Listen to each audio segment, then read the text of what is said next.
matara.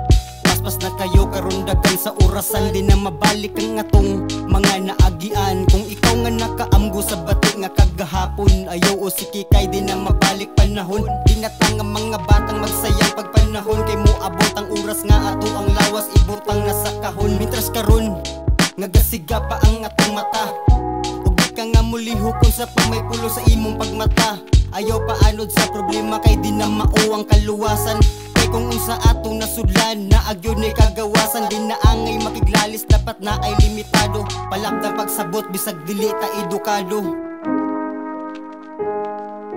Diri sa kalibutan lumalabay ratanan, hinulam nga kinabuhi. Sa langit mo pauli, pasaylo ako Ginoo sa akong mga sayo. Kung sa panahon sa kagipit ra ko nga mudangop, ani ako Ginoo sa imo nga naghangop. Ang tanan nahitabo sa imo na ako nigisalig. Salamat sa mga grasya nga imuhang gipandalit, sa di pa ko mawala muni akong panamilit. Salamat sa tanan na akong nakaila, hilabi na sa tibuok na kong pamilya.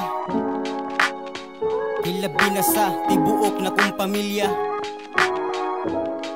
Tibuok na kong pamilya. Tibuok na kong pamilya.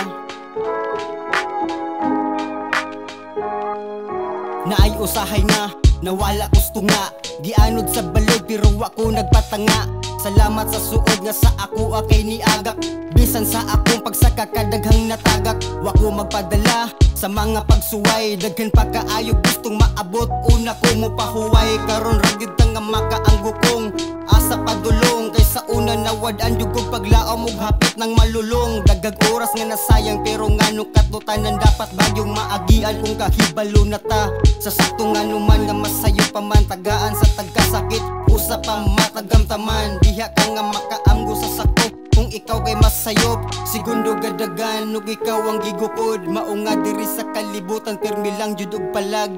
Kay mo abot ang oras nga mo pauli ang kalag, mo pauli ang kalag.